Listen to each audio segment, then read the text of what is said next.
Hey, welcome back, my friend. My name is Danny Dumas, and this is Earn Your Title Podcast. What if I told you there was one metric that could predict how long you're going to live? And not just how long you're going to live, but whether in your 80s and 90s you would be happy, whether you would have a better memory than other people, whether you would look back on your life and say, this was a good life. There is one metric, and we've been studying it for 85 years. And before I tell you what the metric is, I want to tell you about this study.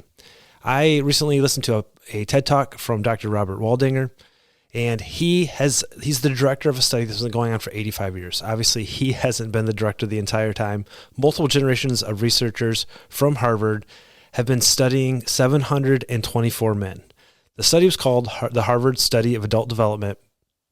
And what started in the 30s, there was two groups. One group was Harvard sophomores, and this is right around the start of World War II. And you can imagine, this is Harvard. These were well-to-do. These people were smart. They were educated and motivated. And so to contrast that, they went to the slums of Boston and found a bunch of boys, some adolescent boys who were living a rough life, no warm water, rough city life. Their chances of a great education were limited, and they followed them for the past 85 years. And some did great, some did poorly. Some died early, some, are still alive to this day. Some were married, some were divorced, some were alcoholics, some were schizophrenic. They had the whole gamut of life experience. And this wasn't just a question study. They did blood work, medical work. When it further into the future, brain scans. They got the super detailed information. Every 2 years, they would follow up with these men, and they tracked them. And over the 85 years, they were able to take the data, and when they turned 60, they could look back at 40 and determine, what caused them to be happy. Was it, the amount of fitness they had? Was it whether they were carnivore or vegan? All these things, and they distilled it down to one specific metric that all of them would say made them happy. So you talk to everyone that made it to be 80 years old, and they distilled it down to connections. The amount of quality connections they had in their life was the one determining factor of health, of longevity, and of happiness. And just think about that. Like all the variables that could go on. Someone's been smoking for 20, 30, 40 years. Someone has a high stress job or a low stress job. Someone made lots of money. Someone made no money. Someone became rich. Someone, nobody knew their name. And happiness came down to connections. John F. Kennedy was in the study, which is, pretty amazing. He obviously made it big. And, there's some people that you've never heard of. So as he explained the difference about the study, he was talking about millennials. They actually surveyed millennials, and over 80% of the millennials said a major life goal was to be rich. Another 50 said another major life goal was to become famous, which is a very common adolescent thing, I think, at least, where you want to be rich and famous. But if you think about it, what does that do? Rich gets you things, and famous gets you people. And I think we all have a deep down desire to make sure that we have enough things, right, to survive. And so I think it's understandable that that's what we want. But the things aren't going to get us happiness. And money is not going to get us happiness. Now, I do think there is a base level where you can buy some happiness with money. It's funny. There's a song, you can't buy happiness, but you can buy a boat. So I'm not against money and all that. But ultimately, if we're going to follow this study and realize we should be making connections, and it wasn't just a quantity of connections. It wasn't like, oh, this guy, he knew 3,000 people and this guy knew 50. It was the quality of those connections. They obviously, many of these men were married, and actually a couple decades ago, they started to include the spouses in the survey. And currently, because many of the men have now passed away, I think he said there was 70 people or so, and this was 10 years ago, so it's probably even less now. We're alive, but they're started studying the grandkids and the effects of generational connections and money and health and finance and all those things. And the quality of the relationship was what was important.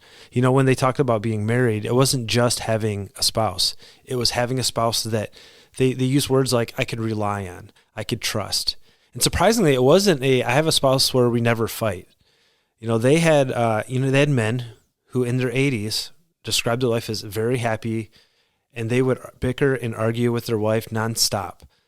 But there was a genuinely underlining sense of trust and compassion that just happens to also include arguing and bickering. So you don't have to have the perfect relationships, but you have to have quality relationships. So I ask you, where are you right now? If your desire is to live a healthy life, and hopefully it is, I think that's why, you're listening to a podcast on how to become a better husband and father and leader. You're actively pursuing that. Are you actively pursuing friends? And that's a tough one, because I can control how many times I go to the gym. I can control whether I'm going to, go run a mile, or whether I'm going to hit my macros for the day. You can't necessarily control if you're going to have friends. It's effort and you could put effort out there and it may not be reciprocated. And I think that's tough. And I think that's kind of scary. As a guy in high school, you have built-in friends. You're going to go to school every day. You have the same class with people, and it's set up to create relationships. And if you're like me, your best friends, many of them came from high school. Now, as I look back, I had a few what I would consider best friends, and really only one of them do I consistently talk to, interact with, and he doesn't even live close to me anymore. Another friend that I would have said, yeah, he's my best friend, I haven't seen him in years and we haven't talked. So you had this built-in relationship builder of high school, and then you lose that. But then you get to jobs. Well, then now you have your work friends, and I'm so blessed. I work with some guys that are amazing. We have about 112 firemen in my department, and I like most of them. There's some guys I can't stand, but for the most part, the people that I work with on a daily basis, I would consider them my friends. And one of the things they found in the study is that the people who did best is when they realized they were about to make a transition. So maybe that's you. Maybe you are in your 50s or 60s, and you realize you have a work life and you have a home life, and you're getting ready to retire. You need to start developing friends that aren't associated with work, because for a long time, it's easy. It's just like high school. I've got built-in friends. These are my acquaintances. We do things together. You should start developing those relationships outside of work, just like you should have done it outside of school. And if you can do that, life becomes amazing. Life becomes awesome. So how do you do that? How, as a man, do you go make friends? You're busy. You got wife and kids. You have all these things. Well, one is I think you have to analyze what you're doing with your limited amount of time, and you have to make your priorities. Should your wife and kids be a priority over making new friends or sustaining them? Yes, absolutely. And well, because one, your kids can be your friends. That can be the connection, that quality connection, and your wife can do that. So you have some of that built in. But I think you need to have an honest conversation with your wife and let her know that, hey, I feel like I have a limited amount of friends. And I think as a guy, we are social creatures and we need to go out and pursue that. And in order to do that, I'm going to make some steps to make that happen, and make it like almost like a bill. I'm going to pay the bill. Sometimes you have to go pay the mortgage or they'll kick us out. Let your wife know that, hey, I'm going to go pay the bill, which for us would be the time. I'm going to spend the time to start developing good quality friendships and relationships. Where are you going to do that? Join a golf league, join a basketball league. I obviously, in the gaming world, the online world, you do have the ability to interact with people. And if that's all you have, like say you were sick and you couldn't leave the house and you could develop online friendships, that's awesome. But I do think that there's some value and some importance of physically being in the same space as somebody and interacting with somebody. So find the things in this world that you enjoy doing and that you can do with other people. For instance, if you like to work out, you enjoy exercise, you have a gym in your basement, a gym in your garage, but you have no friends, maybe this is time you go to a gym where there's classes and you take a class. You go to do CrossFit, you go do a powerlifting, gym, you go somewhere where you have a forced interaction. Maybe there's a skill that you want to develop. I've always wanted to be a woodworker, and you go take a class on weekends where you're forced to be in the same space as other people and develop relationships. The other thing, and this is just a practice, And I don't know if you can get deep relationships, but I would encourage you to get into a habit of doing things. Let's say every morning you get Starbucks and you go through the drive-thru. Well, get up 10 minutes early, order your Starbucks online or get in line, and then talk to the people that make your Starbucks. Get to know their name. Get in the practice of doing this. And one of the things I think is important, especially when you have your kids, teach your kids how to be friendly.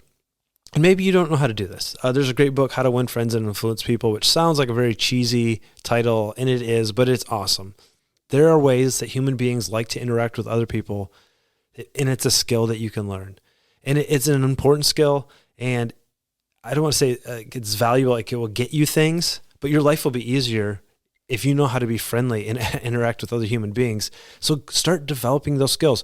Put yourself in situations where you can get to know people on a consistent basis. Go to the grocery store and check out on the same lane. Don't do the self-checkout, and get to know the lady that sells you groceries. Get to know her name. And in a year, get to know what her family is. And when you come in, you guys can chit-chat. You're developing relationships. You're developing connections. You don't know where that's going to go. You don't know how much that can benefit you.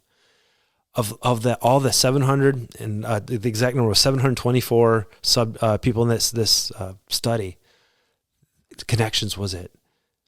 Where are you going to get connections? If you have nobody around, maybe you live super rural or you live in a city where nobody is friendly, reach out to me. My email is danny@dannydumas.com. I would love to be your friend. I want to make relationships. I want to expand my circle and get to grow and learn from you. But go out and find it. It literally will extend your life. It literally will make you smarter. It will make it so that your memory lasts longer and you're less likely to have dementia. They took 80-year-olds and they went back to when they were 50. And they said, what's the number one cause? It wasn't of getting to 80. It wasn't what their cholesterol level was, what their fitness level was. It was the quality of their connections, which it just blows my mind that it's that simple. Go make friends. Having friends is awesome. Having friends is helpful. Go make friends. I hope you've enjoyed this podcast. My name is Danny Dumas, and I will talk to you later. Bye.